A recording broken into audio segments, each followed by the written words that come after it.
구급차 한 대가 경광등을 켜고 환자를 태우러 달려가고 있습니다. 그러자 신호 대기하던 차량 저렇게 네. 비상등을 켜고 길을 비켜주려 하는데 네. 그때 이 차로에 있던 차량이 움직이면서 결국 저렇게 부딪히고 맙니다. 어머머머머. 아니 세상에 지금 이 블랙박스가 달린 차량은 이제 구급차인 거예요. 지금 계속 이 불빛을 비추자 앞차에서 비켜달라고 그런 것 같아요. 그랬더니 비상등을 켜고 이 비상 깜빡이를 켜고 이 차가 오른쪽으로 방향 틀었는데 쿵!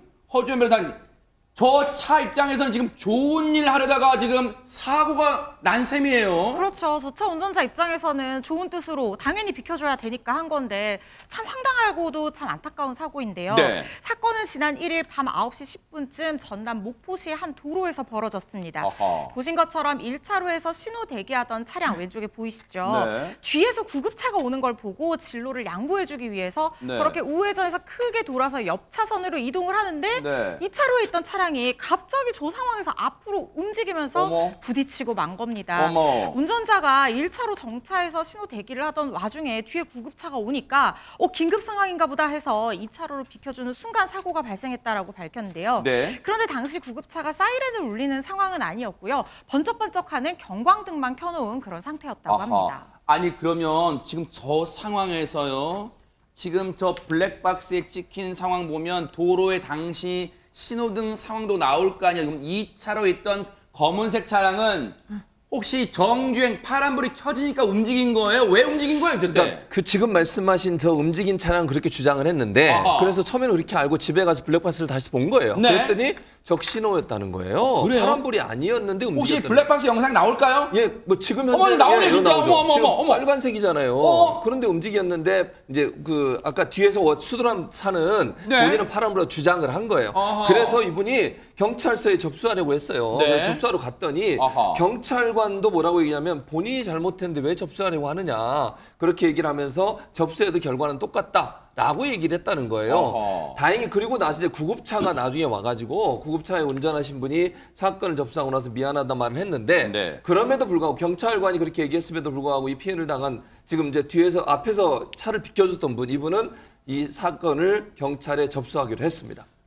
일단은요, 이 분의 주장이기 때문에 단언하진 않겠습니다만 이 분의 주장이 사실이라면 경찰의 대응도 어이없는 거 아니에요? 지금 영상을 뻔히 보는데도 지금 이 차량의 차주분이 운전자분이 잘못했다는 거예요? 지금 저 빨간불에 이 차로 있던 검은색 차량이 움직인 게 더 잘못한 거라고 우리는 그런 생각 드는데 우리의 생각이 잘못된 건가요? 라고 물어볼 수밖에 없어요. 그런데 최명기 원장님, 당시 그러면 여기서 또 이 대목이 궁금합니다.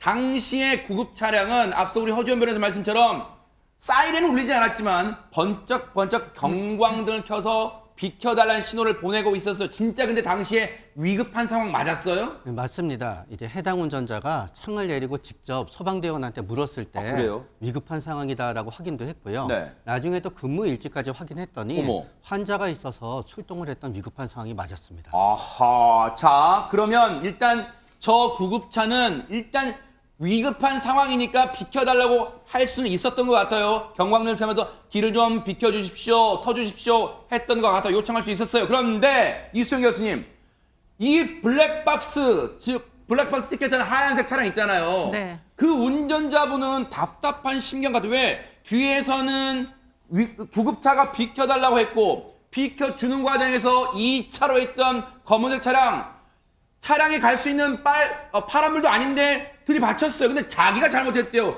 답답할 것 같습니다. 답답하죠. 뭐 그리고는 그렇게 이제 빨간불인데 서 있다가 이제 옆차가 움직이면 자기가 이렇게 약간 반사적으로 함께 브레이크에서 발을 떼기도 하거든요. 아하. 그렇기 때문에 이제 사실은 직진 차량이 지금 잘못한 겁니다. 횡단보도 앞에 서 있잖아요. 네. 그런데 횡단보도 앞에 심지어 빨간불인데 서 있어야 되는데 네. 페달에서 발을 떼가지고 결국은 충돌이 된 거니까 네. 지금 저 까만 차량이 잘못한 거 맞는데 네. 그런데 문제는 이제 이게 그 교통법규상은 이게 누구에게 책임이 있는지는 좀 불분명한 측면이 있는 것 같아요. 보통 저런 상태에서 이제 여러 가지 이유를 다 따지겠지만 네. 쌍방과실이라는 경우가 워낙 많아가지고 그렇죠. 예, 경찰은 그런 차원에서 지금 접수를 해야 되나 말아야 되나 아마 고민을 좀 했던 것 같습니다. 네.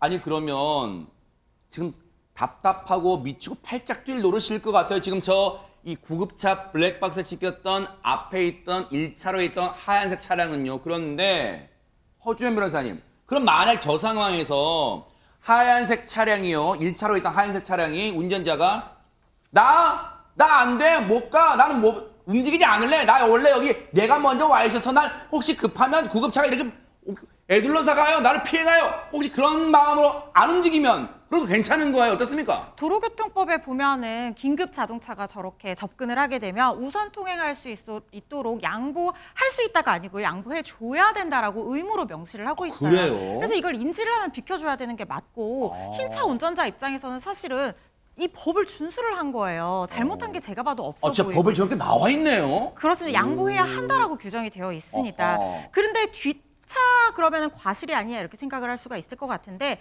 뒷차에서 이렇게 얘기를 할 수 있어요. 나는 이 운전자가 이렇게 왜냐하면 지금 사이렌이 울리지 않은 상황이었기 때문에 긴급 자동차 비켜주는 줄 모르고 자기 진로 앞으로 오길래 파란불인 줄 알고 갔다라고 할 수 있을 것 아하. 같거든요. 그런데 만약에 긴급 상황인 걸 몰랐다고 하더라도 빨간불이었잖아요. 그렇죠. 빨간불에 지금 직진을 한 거잖아요. 그리고 네. 제일 앞에 있어서 횡단보도 정지선 앞에 서 있었거든요. 아하, 맞아요. 정지선 넘어서 직진을 빨간불에 한 거기 때문에 네. 이건 굳이 긴급 상황 여부가 문제가 아니라 이 까만 자동차가 신호 위반을 해서 사고가 난 거예요. 아하. 신호 위반 사고는 12대 중과실입니다. 아하. 그래서 합의를 하거나 보험에 가입되어 있다 하더라도 사람이 다쳤다고 하면 형사처벌 대상도 될 수 있거든요. 그래서 이 부분에 있어서는 지금 경찰이 아마 이 블랙박스 빨간불인 걸 못 보고 이렇게 판단을 했을 가능성도 있어 보이거든요. 이의 신청하셔서 과실 비율 다시 산정하셔야 될 걸로 보입니다. 자, 이 영상을 보신 누리꾼들의 반응도 정말 궁금해집니다. 안진용 기자님. 네, 일단 이 옆 차량이 움직이니까 저 해당 차량도 무의식적으로 움직인 것 같다는 의견이 있었고요. 그럼에도 불구하고 저렇게 빨간불인데 움직였기 때문에 이 차량이 100% 잘못이라는 주장도 있었습니다.